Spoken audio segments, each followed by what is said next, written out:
Hi friends, welcome to J fashion YouTube channel. நம்ம இன்றைக்கி என்ன ரெசிபி பார்க்க போனால் ரொம்ப டேஸ்டியான எம்மியான கோபி மஞ்சூரியன் ஹோட்டல் ஸ்டைலில் பண்ணுற மாதிரியே இருக்கும்.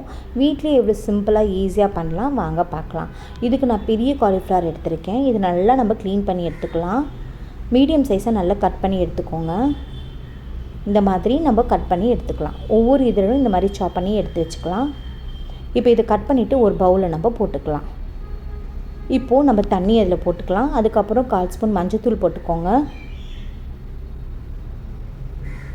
அதுக்கப்புறம் கொஞ்சம் உப்பு போட்டு ஒரு அரை நிமிஷம் நம்ம வேக வச்சா கரெக்டாக இருக்கும். ரொம்ப கொதிக்க வைக்க வேண்டாம். தண்ணி கொஞ்சம் வார்மாக இருந்தால் போதும். அந்த பூச்செல்லாம் இறந்துடும். அதுக்கப்புறம் இது நல்லா ஃபில்டர் பண்ணி எடுத்து வச்சுக்கலாம். தண்ணி நல்லா ட்ரெயின் ஆகணும். அப்போ தான் உங்களுக்கு பொரிக்கும் போது நல்லா மொறுமொருன்னு இருக்கும். இந்த மாதிரி நான் ஒரு ஃபில்டரில் நல்லா வடிகட்டி எடுத்திருக்கேன். இப்போது 3 டேபிள் ஸ்பூன் கார்ன்ஃப்ளவர் மாவு போட்டுக்கோங்க. அதுக்கப்புறம் 2 டேபிள் ஸ்பூன் மைதா போட்டுக்கோங்க. அதுக்கப்புறம் ஒரு சிட்டிக்கை மஞ்சத்தூள் போட்டுக்கோங்க. சால்ட் போட்டுக்கோங்க. அதுக்கப்புறம் 1/4 ஸ்பூன் ரெட் சில்லி பவுடர் மட்டும் போட்டுக்கோங்க.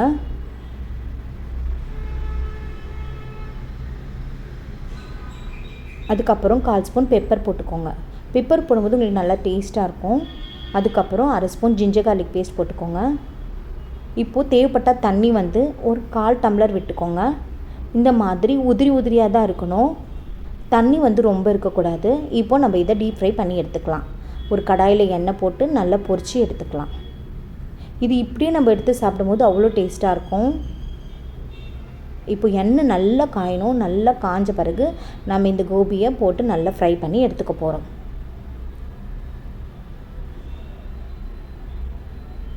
பாருங்கள், நல்லா கிறிஸ்பியாக குக் ஆகிட்டு வந்துச்சு. இப்போ இது ஒரு பிளேட்டில் நம்ம எடுத்து வச்சுக்கலாம். இப்போ இதுக்கு நம்ம சாஸ் பண்ண போகிறோம். சாஸ்க்கு தேவையான இன்க்ரீடியன்ட்ஸ் வெங்காயம், அதுக்கப்புறம் கேப்சிகம், இஞ்சி பூண்டு நல்லா பொடியாக நறுக்கியிருக்கேன். இப்போது அகலமான கடாயில் எண்ணெய் விட்டு பொடியாக நறுக்கின இஞ்சி பூண்டை போட்டு நல்லா சாட்டே பண்ணுறேன். அது நல்லா மணம் வந்த பிறகு நம்ம நறுக்கி வச்சுருந்த வெங்காயம், கேப்சிகம் க்யூப் சைஸில் நான் சாப் பண்ணி வச்சுருக்கேன். இந்த மாதிரி சாப் பண்ணிக்கோங்க. இது ஒரு நிமிஷம் நல்லா ஃப்ரை பண்ணி எடுத்துக்கோங்க. அதுக்கப்புறம் 1 ஸ்பூன் டார்க் சோயா சாஸ் நான் ஆட் பண்ணியிருக்கேன். 1 ஸ்பூன் கரெக்டாக இருக்கும். அதுக்கப்புறம் 1/4 ஸ்பூன் ரெட் சில்லி சாஸ் அதுவும் ஆட் பண்ணியிருக்கேன். அதுக்கப்புறம் 1 டேபிள் ஸ்பூன் டொமேட்டோ கெச்சப். உங்களுக்கு தேவைப்பட்டால் இன்னும் ஒரு ஸ்பூன் கூட போட்டுக்கலாம். இப்போ இதை நல்லா போட்டு சாட்டே பண்ணிக்கோங்க. சாஸில் ஆல்ரெடி சால்ட் இருக்கும். காய்க்கு மட்டும் கொஞ்சம் ஒரு சிட்டிக்கு சால்ட் போட்டுக்கோங்க. அதுக்கப்புறம் நல்லா ஒரு அரை டம்ளர் தண்ணி விட்டுக்கோங்க. அதுக்கப்புறம் 1 ஸ்பூன் கார்ன்ஃப்ளவர் மாவு நல்லா கரைச்சி ஊற்றிக்கோங்க. அப்போ தான் உங்களுக்கு நல்லா திக்காக இருக்கும் அந்த சாஸு. இது ரொம்ப சிம்பிள், ஈஸியாக சட்டுன்னு பண்ணிடலாம். இது நீங்கள் லஞ்ச் பாக்ஸ்லேயும் கொடுக்கலாம். ஈவினிங் ஸ்டார்டராகவும் பசங்களுக்கு கொடுக்கலாம். ரொம்ப டேஸ்ட்டாக இருக்கும். ஹோட்டல் ஸ்டைலில் எப்படி நம்ம சாப்பிடுவோமோ அதே மாதிரி இருக்கும். இப்போ ஃப்ரை பண்ண கோபியை நான் ஆட் பண்ணிட்டேன். அதுக்கப்புறம் ஃபைனலாக 1 ஸ்பூன் நாட்டு சக்கரை போட்டுக்கோங்க. அது இன்னுமே உங்களுக்கு நல்லா டேஸ்ட்டாக இருக்கும்.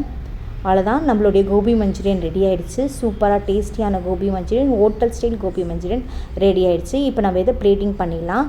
ஃபைனலாக ஸ்ப்ரிங் ஆனியனை நல்லா சாப் பண்ணிவிட்டு அதை போட்டுக்கோங்க. அதை போடும்போது உங்களுக்கு அப்படியே நம்ம ஹோட்டலில் வாங்கி சாப்பிட்றவங்களுக்கு அந்த ஃபீல் கிடைக்கும். பசங்களும் விரும்பி நல்லா சாப்பிடுவாங்க. பாருங்கள் எவ்வளோ சூப்பராக நல்ல க்ளாஸியாக சூப்பராக டேஸ்ட்டாக இருக்குது. நான் செமி கிரேவியாக பண்ணியிருக்கேன். இது ஃப்ரைட் ரைஸ் கூட வச்சு சாப்பிடும்போது அவ்வளோ டேஸ்ட்டாக இருக்கும். இந்த ஸ்டார்டர் நீங்களும் ட்ரை பண்ணி பார்த்துட்டு எப்படி வந்துச்சுன்னு சொல்லுங்கள். எங்கள் சேனலை பிடிச்சிருந்தால் சப்ஸ்கிரைப் பண்ணுங்கள், ஷேர் பண்ணுங்கள், லைக் பண்ணுங்கள், கமெண்ட் பண்ணுங்கள். கண்டிப்பாக இந்த ரெசிபியை ட்ரை பண்ணி பார்த்துட்டு எப்படி வந்திருக்குன்னு கமெண்ட் பண்ணுங்கள். Thank you friends. எங்கள் சேனலை சப்போர்ட் பண்ணுங்கள். Thank you friends.